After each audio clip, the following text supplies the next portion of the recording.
오늘도 주님 앞에 온 여러분 환영하고 또 사랑하고 축복합니다. 또 인터넷으로 예배하는 분들도 환영합니다. 우리 눈으로만 한번 인사하겠습니다. 잘 오셨습니다. 사랑합니다. 축복합니다. 이렇게 인사하겠습니다. 모두 다 감사드립니다. 자, 오늘은 출애굽기 설교 9번째로 홍해를 건너는 이스라엘이란 제목으로 하나님 말씀 증거하겠습니다. 첫 번째 이제 그림 한번 올려주시고, 오늘은 그림 자료가 몇 장 있는데 보면서 제가 한번 설교 드리도록 그렇게 하겠습니다. 오늘은 맥추절입니다. 이스라엘 절기에서 맥추절이라는 것은 보리와 밀을 추수해서 하나님 앞에 예배하는 절기입니다. 원래 구약에 보면 맥추절은 한 5월 정도로 예상이 되는데 우리나라에서는 7월 첫째 주일을 맥추절로 지킵니다. 7월 첫째 주라는 이 날이 굉장히 기가 막힙니다. 한 해로 보면은 절반을 마치고 또 한 해의 절반을 시작하는 첫 주간이 바로 맥추절입니다. 축구 경기를 보면요, 전반전이 끝나고 하프타임이 있고 후반전을 시작합니다. 그래서 1년의 하프타임, 전반전을 돌아보고 후반전을 계획할 수 있는 1년의 하프타임이 오늘 이 맥추절이라고 생각이 됩니다. 그래서 우리가 한 반년을 한번 돌아보고 반성할 것은 반성하고 또 새로운 반년을 믿음으로 계획하는 시간이 되었으면 좋겠습니다. 올해 상반기는 여러분 어땠습니까? 올해 상반기는 참 코로나로 인해서 여러 가지 힘든, 여러 가지 어려운 일들이 많이 있었습니다. 그래서 작년만 해도 우리가 이렇게 마스크를 끼고 예배하고 마스크를 이렇게 착용하고 외출할 거라고는 상상을 못했는데 지금 마스크를 이렇게 끼지 않고 외출한다, 예배한다, 정말 그렇게 하기 어려운 그런 상황이 되었습니다. 대부분의 교회도 저희 교회처럼 현장 예배, 또 어떤 교회는 그냥 인터넷으로 예배하는 교회도 있습니다. 교회 행사들도 많이 연기가 되고 취소가 되었습니다. 저희도 여러 가지 올해 행사를 계획했는데 나름대로 연기도 하고 조정했는데도 실제로는 하기 어려운 행사들이 많이 있습니다. 경제적으로는 또 얼마나 어렵습니까? 그 코로나로 인해서 올해 보니까 폐업한 음식점과 술집이 벌써 4,200곳. 어떤 분이 방송을 봤는데 30년 동안 종로에서 맛집을 운영했는데 30년 만에 접게 되었다는 그런 이야기도 듣게 되었습니다. 소비 심리도 굉장히 위축되어서 소상공인들, 자영업자들도 굉장히 힘든 가운데 있고 중소기업인들이 폐업으로 신청하는 신청 건수도 사상 최고로 올라갔다 합니다. 실업자도 5월 달에 한 달만 5월 달에 보니까 128만 명으로 그렇게 조사가 되었습니다. 그런데 방성기 목사님은 코로나 때문이라고 말하지 말고 코로나 덕분에라고 그렇게 말을 하자라고 그렇게 그분은 말씀하고 있습니다. 때문이라는 것은 코로나 때문에 손해보는 것만 생각합니다. 그러나 코로나 덕분이라는 것은 역설적으로 보면 코로나 때문에 감사할 제목도 있다라는 겁니다. 전 세계적으로 보면요, 내전이 많이 멈췄습니다. 시리아는 9년 동안, 리비아는 5년 동안 내전을 치렀는데 국제사회와 유엔이 암만 평화협정을 체결하고 그렇게 다투지 않도록 해도 계속 내전이 이어졌는데 이번 코로나로 인해서 9년 만에 5년 만에 내전이 잠시 중단되게 되었습니다. 가장 치안이 나쁜 엘살바도르는 살인율이 절반으로 떨어지게 되었고 아르헨티나에서는 강도 건수가 90% 이상 감화했다고 그렇게 알려지고 있습니다.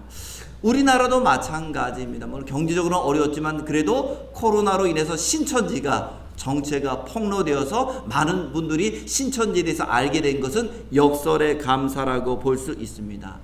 우리 교회는 어떻습니까? 저는 감사한 게 한 사람도, 저희 교회에 속해 있는 한 사람도 부모님이나 성도님이나 자녀들이 한 사람도 감염되지 않은 것에 대해서 하나님께 저는 너무 감사합니다. 또 감사한 것은 우리 당회에서 이 모든 것을 결정합니다. 예배를 주관하는 것은 당회인데 장로님의 마음과 제 마음이 잘 이렇게 한 마음이 되어서 지금까지 이렇게 지혜롭게 잘 이것을 대처했다고 생각이 됩니다. 그리고 우리 성도님들도 당의 지시를 너무 잘 따라 주셔서 또 예배를 안 드릴 때는 여러분들 협조해 주시고 또 드릴 때는 또 열심히 협조해 주셔서 지금까지 은혜 가운데 잘 드리게 된 것을 또 다 감사드립니다. 어쨌든 저는 맥주절을 맞이해서 원래는 감사에 관한 설교를 하려고 했는데 오늘 말씀 보니까 충분히 오늘 맥주절날 해도 손색이 없는 본문이고 말씀이기 때문에 그냥 이 출애굽기 본문으로 말씀을 증거하려고 합니다. 지난주에는 애굽의 10번째 재앙에 대해 살펴봤습니다. 10번째 재앙은 무엇이었습니까? 애굽의 장자들이 죽는 것이었습니다.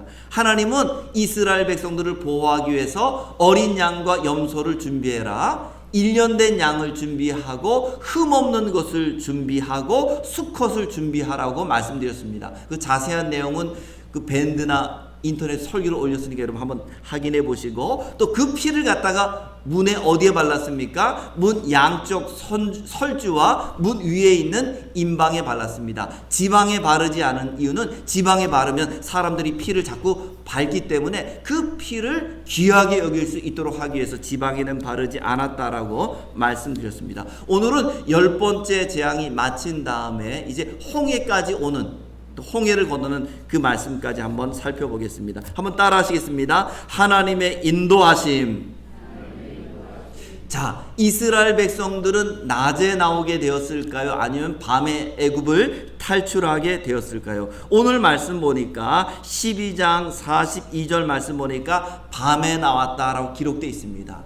바로 왕이 모세를 밤에 부릅니다. 그리고 당장 나가라 합니다. 그러니까 이스라엘 백성들이 밤에 탈출합니다. 그러고 보니까 불과 구름 기둥 가운데서 어떤 구름이 먼저 인도했습니까? 불기둥이 먼저 인도했다고 우리는 그 추측해 볼 수 있습니다. 밤에 불기둥이 인도했고 또 낮에는 구름 기둥이 인도했습니다. 이스라엘 백성들이 출애굽한 경로입니다. 근데 제가 여러 가지 지도자를 살펴봤는데 사실은 어저께까지 한 주 내내 지도를 살펴봤는데 보다가 그냥 제 마음에 드는 지도가 없어서 그냥 그림으로 띄우는 건 제가 포기했었는데 오늘 아침에 제가 그림을 보고 제 마음에 가장 쏙 드는 지도가 있어서 이걸 선택했습니다. 이 지도 없었으면 저는 아마 이 지도 자료를 보여드리지 않았을 겁니다. 자, 제일 처음 출발한 곳이 어디입니까? 라암셋이란 곳에서 출발합니다. 라암셋은 요셉 때부터 거주했던 장소이고요. 430년 동안 라암셋에 거주하게 됩니다. 자, 두 번째로 이동한 장소는 어디입니까? 숫곳. 아마 이게 하루 단위로 아마 거기서 숙박하고 자고 이렇게 이동했던 것 같습니다. 두 번째로 머물렀던 곳은 숫곳입니다. 그리고 세 번째로 이동했던 것은 에담입니다. 이런 순으로 이동합니다. 에담은 광야 끝에 있다라고 성경에는 표현하고 있고요. 에담이란 말은 요새라는 뜻입니다. 그래서 제가 생각할 때는 애굽의 국경 수비대가 마지막 국경을 지키고 있는 국경 수비대가 있었던 장소가 에담이라고 저는 추측이 됩니다. 여기서 한번 살펴볼 내용이 이 말씀입니다. 14장 2절 말씀 보니까 하나님께서 모세에게 이렇게 말씀합니다. 이스라엘 자손에게 명령하여 돌이키다라는 단어가 있습니다. 다른 성경에는 돌쳐서, 돌이키다라는 것은 왔던 방향에서 좀 방향을 꺾어서 간다는 그런 의미입니다. 제가 왜 지도를 그동안 일주일 동안 보다가 선택하지 않았냐면은 모든 지도가 그냥 일직선으로 가게 이렇게 돼 있습니다. 근데 성경에 보니까 분명히 어디입니까? 에담에서는 돌쳐서 돌이켜서 갔다고 성경에 기록되어 있는데 아무리 모든 지도를 살펴봐도 그냥 쭉쭉쭉쭉 일직선으로 간 것으로 표시되어 있어서 제가 선택하지 않았는데 이 지도는 어떤 목사님이 만드셨는지 모르겠어요. 저처럼 이렇게 좀 세밀하게 성경을 보고 지도를 만든 것 같습니다. 보니까 에담에서 방향이 어떻습니까? 좀 꺾이는 반대로 꺾여서 이제 홍해 앞에 딱 서게 되는 그런 모습을 볼 수 있습니다. 이 지도를 보면요, 애굽에서 가나안 땅으로 가는 수많은 길이 있습니다. 근데 지도를 보시면 어떻게 합니까? 좀 상당히 좀 멀리 돌아가는 걸 볼 수 있습니다. 제일 가까운 길은 어디입니까? 저기 대해 혹은 지중해라고 표시되어 있는 그 길로 가면은 2주면은 가나안 땅으로 들어갈 수 있습니다. 가장 빠른 길입니다. 그리고 보통 무역하는 사람들이 가는 길은 그 지중해 연안을 따라 갑니다. 2주면 왔다 갔다 할 수 있고 도로도 많이 발달되어 있습니다. 근데 하나님께서는 이스라엘 백성들을 그 길로 인도하지 않습니다. 오늘 말씀에서 하나님이 그 이유를 설명합니다. 13장 17절 말씀 보니까 이렇게 말씀합니다. 바로가 백성을 보는 후에 블레셋 땅의 길은 가까울지라도 하나님이 그들을 그 길로 인도하지 아니하셨으니 이는 하나님이 말씀하시기를 이 백성이 전쟁을 하게 되면 돌이켜 애굽으로 돌아갈까 하셨음이라. 가장 가까운 길은 지중해로 가는 길인데 그 지중해로 가면은 어느 나라를 만납니까? 블레셋이란 나라를 만났는데 블레셋은 철기 문화를 갖고 있는 가나안 땅에서 가장 강력한 그런 족속이었습니다. 만약에 이대로 갔다가 블레셋 만나면요, 그냥 뭐 블레셋 사람들을 상대하기가 어렵습니다. 그래서 하나님은 광야에서 이스라엘 백성들을 좀 훈련을 시킵니다. 어떤 분은 영적 근육이란 것을 이런 근육이란 말을 쓰기도 합니다. 근육이 있어야지 우리가 주님의 일을 할 수 있거든요. 영적인 근육이. 이대로 가면은 이스라엘 백성들은 블레셋과 상대가 안 됩니다. 그래서 광야에서 하나님이 이스라엘 백성들을 훈련해서 이제는 가나안 땅에 가도 충분히 가나안 족속과 블레셋 족속과 싸울 수 있도록 광야 훈련을 합니다. 두 번째 이유는요, 이 지도를 쭉 보면 제일 남쪽에 가서 만나는 장소가, 머문 장소가 시내산입니다. 시내산에서 1년 동안 머뭅니다. 성막을 짓고 모세가 하나님의 말씀을 가르칩니다. 광야는 교육의 장소입니다. 충분히 하나님에 대해서 교육하고 훈련받은 다음에 갈 수 있도록 그렇게 이 방향을 돌렸고, 또 세 번째는 홍해를 통해서 건넌 이유가 뭐냐? 홍해를 건너지 않고 그냥 갈 수도 있는데 홍해를 건너게 하는 이유는 바로의 군대를 진멸하기 위함입니다. 이 시내산도 애굽에서 전차를 타고 추격하면은 일주일이면 올 수 있습니다. 근데 애굽 군인들이 늘 올 수 있다고 생각하면 늘 두려운 거죠. 불안한 거죠. 그래서 하나님께서 그냥 더 이상 추격하지 못하도록 그 의지를 꺾기 위해서 애굽에서 그냥 홍해에서 애굽의 군대를 다 수장시킵니다. 그래서 방향을 저렇게 돌이켜서 인도했다는 것을 여러분 기억하시면 됩니다. 우리가 올해는 전혀 예상하지 못한 코로나라는 어려움을 만났습니다. 이스라엘 백성도 마찬가지입니다. 갑자기 방향을 바꿔서 홍해 앞에 딱 서게 되었을 때 얼마나 그들은 당황하고 두려움이 그 마음속에 생겼을까요? 그러나 하나님의 인도하심에는 하나님의 선하신 뜻이 있다는 것을 여러분 기억하시기 바랍니다. 코로나가 왜 생겼는지 분명히 하나님의 뜻도 있을 건데 우리는 다 알지는 못합니다. 그러나 그 가운데도 분명히 선하신 뜻이 있다는 것을 우리는 믿고 믿음으로 이 기간을 잘 지내야 할 줄로 믿습니다. 자, 두 번째 한번 따라 하시겠습니다. 홍해 앞에 선 이스라엘. 예, 이스라엘 백성들이 이제 하나님이 방향을 바꿔서 갑자기 홍해 앞에 이르게 합니다. 앞에는 홍해고 뒤를 보니까 애굽의 군인들이 전차를 타고 쫙 쫓아오고 있는데 이스라엘 백성들이 그 가운데서 너무나 당황하고 두려워하는 모습을 볼 수 있습니다. 사자성어로 진퇴양난입니다. 앞으로 갈 수도 없고 뒤로 도망할 수도 없는 상황입니다. 제가 이번에 그 출애굽기를 공부하면서 예전에 좀 몰랐던 것을 조금 더 많이 알게 되었습니다. 예전에는 애굽의 병거 600대가 쫓아왔다고 생각을 했거든요. 그래서 혼자 생각할 때는 아니 이스라엘 백성들은 60만 명인데 군인들만 그 600대가 쫓아왔다고 이렇게 당황할 이유가 뭐가 있는가? 차라리 한번 싸워보는 게 낫지 않았을까 생각했는데 600대만 쫓아온 것이 아니라는 것을 알게 되었습니다.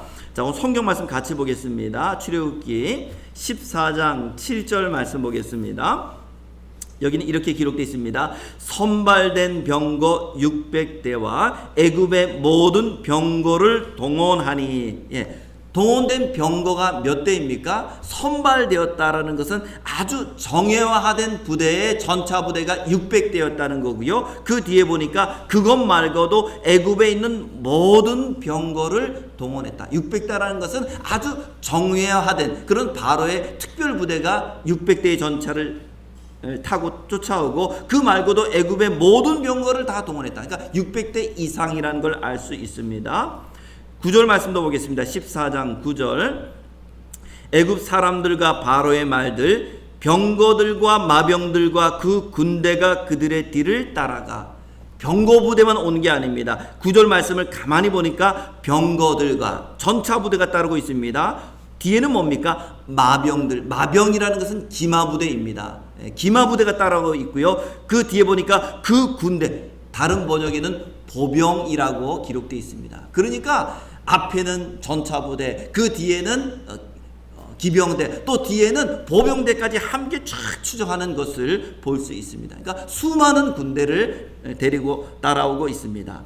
이 오늘 성경에는 없지만 히브리 말에는 이 단어 앞에 콜이라는 히브리 단어가 있습니다. 콜이란 뜻은 모든이란입니다. 모든 애굽의 병거와 모든 기마병과 모든 군인들을 이끌고 왔다. 그러니까 바로가 하루에 동원할 수 있는 모든 군대를 동원해서 이제 이스라엘 백성들을 추격하는 것을 볼 수 있습니다. 애굽이 추격하는 모습을 보자 이스라엘 백성들이 당황합니다. 두렵습니다. 마치 코로나 사태와 비슷하다고 생각이 됩니다. 참 코로나 때문에 많은 사람들이 참 얼마나 두려워하고 있습니까? 그러나 조심하는 것과 막연한 두려움은 구분해야 된다라고 저는 생각합니다. 우리는 조심할 것은 조심해야 됩니다. 손도 좀 자주 씻어야 되고, 또 어디 외출할 때는 마스크도 착용해야 되고, 가급적이면 누구를 만나는 것도 좀 절제해야 됩니다. 조심할 것은 조심해야 되지만, 그러나 막연한 두려움, 그런 두려움은 우리는 버려야 됩니다. 하나님은 다니엘의 3명의 친구들을 풀무불 가운데서도 보여주셨고요, 다니엘은 사자굴 가운데서도 하나님은 보여주신 것을 볼 수 있습니다. 하나님의 사람은 불 가운데서도 사자의 입 가운데 하나님은 보여주십니다. 그러나 아합이란 사람은 어떻습니까? 아합이 왕인데 전쟁 나갈 때 변장을 합니다. 사병처럼 변장했습니다. 그리고 갑옷을 입었습니다. 그런데 이상하게 어디서 화살이 쫙 우연하게 날라와서 갑옷 사이는 솔기에 맞아서 피를 흘리고 아합은 전쟁 가운데 죽게 되었습니다.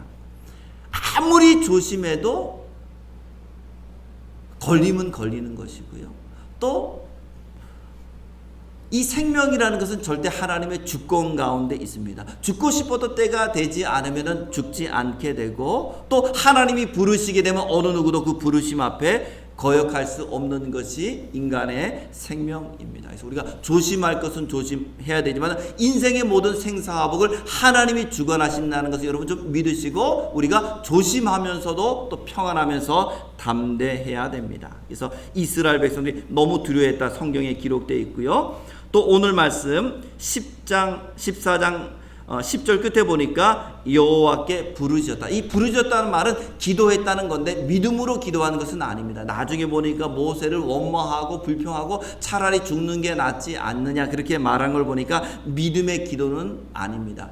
큰 소리로 기도한다고 그 기도가 다 하나님이 받아주시는 그런 기도는 아닙니다. 그 기도가 믿음으로 해야 되고요, 감사로 해야 되고 하나님을 신뢰하는 데 기도해야 되는데, 이스라엘 백성들의 기도는 그저 원망에 가까운 그런 하소연에 불과합니다. 여러분들도 기도할 때 하나님을 믿고 믿음으로 간구하시기를 주님의 이름으로 축복합니다. 세 번째, 이스라엘 백성들을 불평합니다. 왜 모세 당신이 우리를 이곳으로 이끌어내느냐, 막 모세에게 불평하는 것을 볼 수 있습니다. 모든 것은 하나님의 뜻과 섭리 가운데 있습니다. 모세도 하나님의 뜻을 따라 한 것이지 본인의 머릿속에서 나온 것은 아닙니다. 오늘 우리 새벽에 성경 봤는데 시편 139편 17절 말씀 보니까 하나님의 생각이 보배롭다. 이 보배롭다란 말은 심오하다는 겁니다. 하나님의 생각을 알 수 없습니다. 코로나를 왜 이렇게 보내셨을까? 우리는 그 뜻을 다 알 수는 없습니다. 그러나 분명히 하나님의 선하신 뜻과 계획과 섭리가 있다는 것을 우리는 믿어야 합니다. 어쨌든 모세는 이렇게 두려워하는 백성들에게 두려워하지 말라라고 그렇게 말씀하고 있습니다. 왜 두려워하지 말라라고 했을까요? 하나님은 애굽의 군대가 추격해오기 이전에 14장 초반부에 이미 모세에게 애굽의 군대가 추격할 것이며 내가 그로 말미암아 영광을 얻을 것이다 이미 말했기 때문에 모세는 그저 마음속에 두려움이 없습니다. 얼마 전에 집에서 미션 임파서블이라는 영화를 봤는데 헬기가 막 헬기를 추적하고 굉장히 아슬아슬한 장면이 많이 나옵니다.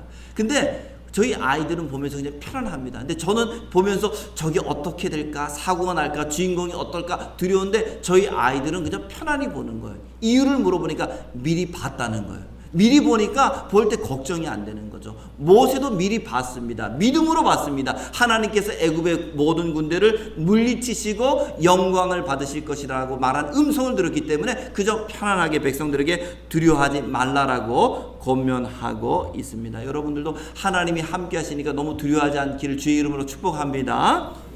그래서 두려워하지 말라. 또 두 번째는 뭐라고 말하고 있습니까? 14장 13절 말씀 보니까 오늘 너희를 위하여 행하시는 구원을 보라. 하나님을 바라보라라고 말씀하고 있습니다. 자꾸 환경을 바라보지 말고 또 사람을 바라보고 원망하지 말고 주님을 바라볼 수 있기를 바랍니다. 제가 이제 주보에도 글을 옮겼는데 이번 7월 달에 한 21일 동안 우리들이 함께 같이 기도했으면 좋겠습니다. 우리가 같이 한번 코로나가 좀 진정될 수 있도록 또 우리 성도를 좀 지켜줄 수 있도록 20일 동안 함께 기도했으면 좋겠는데 우리 K-방역, 우리나라 방역이 굉장히 세계적으로 인정을 받는데 이 K-방역보다 더 좋은 방역은 기도 방역입니다. 우리가 기도를 통해서 하나님께서 성도들과 성도들의 가정과 또 경제적인 어려움이 없도록 함께 기도할 수 있기를 바랍니다. 세 번째, 모세는 백성들에게 앞으로 나아가도록 지시하는 것을 볼 수 있습니다. 그저 가만히 서 있는 것이 아니고 홍해를 향해서 나아갈 수 있도록 지시합니다. 주저앉아 있으면 아무것도 될 것이 없습니다. 우리가 할 수 있는 것은 최선을 다하면서 하나님의 기적을 바라보아야 합니다. 자, 세 번째 한번 따라 하시겠습니다. 홍해를 건너는 이스라엘. 두 번째 한번 그림을 보여주시기 바랍니다. 홍해를 건너는 이스라엘. 그림 보겠습니다. 자, 몇 가지 한번 질문을 드려보겠습니다. 모세가 홍해를 향해서 지팡이를 쫙 내밀자 동풍이 와서 바다를 쫙 갈랐다 이렇게 기록되어 있습니다. 근데 여러분, 이 바다는 어떻게 갈라졌을까요? 성경에는 자세하게 기록되어 있지 않습니다. 자, 첫 번째, 우리가 이 칼로 수박을 자르는 것처럼 그냥 갑자기 두 쪽으로 쫙 갈라지게 되었을까요? 아니면 서서히 갈라지게 되었을까요? 저는 이 사과를 혹은 수박을 두 쪽 내는 것처럼 한 번에 쫙 갈라진 게 아니고 동풍에 의해 갈라지니까 아마 우리가 김치를 쫙 쪼개는 것처럼 그렇게 좀 갈라지게 되었을 거라고 생각됩니다. 그래서 오늘 성경 말씀 14장 20절 말씀 21절 말씀 봐도 큰 동풍이 밤새도록 바닷물을 물러가게 하시니, 바닷물이 두 쪽으로 쫙 갈라진 게 아니고 바닷물이 어떻게 되었다고요? 서서히 물러갔다 이렇게 기록되어 있습니다. 그러니까 바람에 의해서 점점 이렇게 양쪽으로 이렇게 갈라진 것이라고 저는 생각이 됩니다. 두 번째 한번 질문 드려보겠습니다. 모세는 백성들에게 앞으로 나아가라 했는데 백성들이 먼저 나아간 것입니까? 아니면 바닷물이 먼저 갈라진 것입니까? 어느 것이 먼저일까요? 제가 오늘 말씀을 가만히 묵상해 보니까 아마 두 가지가 동시에 이루어지지 않았나 생각이 됩니다. 그러니까 바다가 쫙 갈라진 다음에 건넌 것이 아니고 또 갈라지기 전에 백성들이 나간 게 아니고 백성들이 나가면서 서서히 갈라지지 않았을까 그렇게 추측을 해봅니다. 왜냐면은 애굽의 군대가 쫓아오지 않았으면 그저 다 갈라진 다음에 건넜겠지만 벌써 애굽의 군대가 따라오니까 불안한 마음에 또 모세가 또 앞으로 나가라 했기 때문에 나아가면서 동시에 바닷물이 서서히 갈라지게 되었다라고 생각이 됩니다. 세 번째는 이스라엘 전차 부대가 애굽을 추격하는데 끝까지 추격하지 못합니다. 그 이유는 무엇입니까? 자, 오늘 말씀 보겠습니다. 같이 한번 읽겠습니다. 출애굽기 14장 19절 말씀입니다. 같이 한번 읽겠습니다. 이스라엘 진 앞에 가던 하나님의 사자가 그들의 뒤로 옮겨가매 구름 기둥도 그들의 앞에서 그 뒤로 옮겨 애굽진과 이스라엘 진 사이에 이르러서니 저쪽에는 구름과 흑암이 있고 이쪽에는 밤이 밝음으로 밤새도록 저쪽이 이쪽에 가까이 못하였더라. 하나님의 구름 기둥이 앞으로 인도했던 구름 기둥이 애굽의 진영으로 가니까 애굽의 그 전차 부대들, 그 기병들이 이스라엘 백성들로 가까이 하지 못했다라고 기록되어 있습니다. 왜 그랬을까요? 이때는 분명히 밤입니다. 밤새도록 바닷물이 물러갔다는 표현을 보니까 그 애굽의 군대가 추격했던 이스라엘 진영으로 가까이 왔던 시기는 분명히 밤인데 왜 추격하지 못했을까요? 자, 다음 그림 한번 보시겠습니다. 그 전 그림 다시. 여기 보니까 구름 기둥이 여러분 어떻게 그려져 있습니까? 구름이 쫙 이렇게 있고요. 하늘에는 어떻게 있습니까? 하늘에는 이렇게 쫙 퍼졌죠. 저는 이것이 성경 속에 있는 구름 기둥이라 생각됩니다. 우리가 자꾸 구름 기둥이라 생각하면 그저 기둥만 있다고 생각하는데 기둥만 있다면 낮의 햇빛으로부터 어떻게 이스라엘 백성들을 가려줄 수 있습니까? 그러니까 기둥이 있고 이스라엘 백성들을 인도하는 기둥이 있고 하늘에 올라가서는 구름으로 퍼져야지 햇빛으로부터 보호할 수 있습니다. 시편 105편 39절에 이런 말씀이 있습니다. 여호와께서 낮에 구름을 펴사, 구름을 어떻게 했다고요? 구름을 쫙 폈다는 거죠. 구름을 펴사 덮개를 삼으시고 구름으로 덮개를 삼으셨다는 겁니다. 밤에는 불로 밝히셨으며. 그래서 시편에 나와 있는 기록은 이 구름 기둥이 어떻게 됐다는 거예요? 하나님이 쭉 펴서 덮개, 이스라엘 백성들이 너무 덥지 않도록 하는 덮개로 삼으셨다. 자, 지금은 밤입니다. 이 덮개 같은 구름 기둥이 애굽의 진영으로 옮겨졌습니다. 그러면 어떤 현상이 나타날까요? 아무것도 보이지 않습니다. 우리가 밤에 이동할 수 있는 것은 그래도 달빛도 있고 햇빛도 있기 때문이죠. 달빛도 햇빛도 완전하게 차단된다면은 깜깜해서 도저히 어디가 앞인지 뒤인지는 알 수 없습니다. 저도 이제 군대 생활을 했는데 군대에서는 밤에 이렇게 커튼 같은 것을 이렇게 밤에 창문 같은 것을 까만 커튼으로 이제 보안상으로 다 가립니다. 그래서 군대는요 막사 밖에 나가면 굉장히 어둡습니다. 아무것도 안 보이는 거예요. 불빛을 가립니다. 근데 저는 이제 본부중대에 있었는데 제 후임 가운데 작전서기병이 있습니다. 갑자기 뭐 작전과에서 호출이 와가지고 막 뛰어갔습니다. 급한 마음에. 근데 우리는 거기를 수백 번 수천 번 다녀서 길을 잘 합니다. 아주 깜깜해도 어디 건물로 쫙 갔다 돌아가면은 가는 길이 있다는 걸 알기 때문에 후임병이 급한 마음에 그냥 막 뛰어갔는데 그 다음날 보니까 이가 부러진 거예요. 이가 부러져. 하도 잘 보이지 않아서 이렇게 가서 이쪽으로 착 꺾으면 길이 나오는데 미리 꺾었는데 벽이었던 거예요. 안 보이는 벽인지 길인지 안 보여서 탁 해가지고 그 앞니 두 개가 이제 부러져서 그것 때문에 이제 할 수 없이 이제 뭐 휴가도 가서 이를 고쳐왔습니다. 제가 다음날 가니까 이 부러진 데가 딱 이렇게 표시가 있는 거예요. 이렇게. 그리고 후임병들이 화살표를 딱 해서 암흑의 상병 이 부러진 곳 이렇게 딱 표시해서 동그라미까지 해놨습니다. 그러니까 부대가 그렇게 깜깜한 거예요. 빛이 차단되니까. 이게 구름 덮개로 햇빛과 달빛을 쫙 막으니까 이제는 어디가 앞인지 뒤인지 모르고 이렇게 갈 수가 없게 되었습니다. 저는 이제 구름 기둥이 그런 역할이었다 생각이 되고요. 또 20절 말씀 보니까 재미있는 표현이 있습니다. 14장 20절 다시 보십시오. 애굽진과 이스라엘 진 사이에 이르러 서니 저쪽에는 구름과 흑암이 있고 이쪽에는 밤이 밝음으로. 밤이 밝다는 게 얼마나 이게 신비한 표현입니까? 밤이 밝은 게 말이 안 되는 거죠. 밤은 어떻습니까? 밤은 어두워야 됩니다. 근데 오늘 성경에는 밤이 어떻게 됐다 기록되어 있습니까? 밤이 밝았다. 이 밤이 밝았다는 것은 이스라엘 진영이 있는 곳만 밝았다는 의미이고, 제 생각에는 불기둥은 그 자리에 남아 있어서 이스라엘 백성들을 밝혀줬고, 또 저쪽 진영에는 구름 기둥이 그냥 모든 빛을 차단해서 이쪽에는 완전히 흑암이요 이쪽에는 완전히 빛 가운데 있었다라고 이제 생각이 되어집니다. 그래서 이스라엘 백성들은 이제 밤에 홍해를 건너게 될 수 있었습니다. 자, 또 질문을 하나 한번 드려보겠습니다. 다음 글 한번 보겠습니다. 다음 글. 요거는 미국 기상협회에서 연구를 했습니다. 과연 바람으로 인해서 바다가 갈라질 수 있을까를 연구했는데, 그 연구 결과를 보니까 시속 100km로 12시간이 바람이 불게 되면 2m 정도의 이 바닷물은 갈라질 수 있다라고 그렇게 그들은 연구 결과를 내놓았습니다. 근데 성경에도 오늘 분명히 말씀 보니까 하나님은 동풍으로 바닷물을 물러가게 했다라고 기록되어 있는데, 동풍만으로 바닷물이 이렇게 물러갔다고 저는 생각하지는 않습니다. 시속 100km면요 초속으로 하면 30m입니다. 가끔 방송에서 태풍이 올 때 기자들이 실험하거든요. 시속 30m 얼마나 센지 사람 못 걷습니다.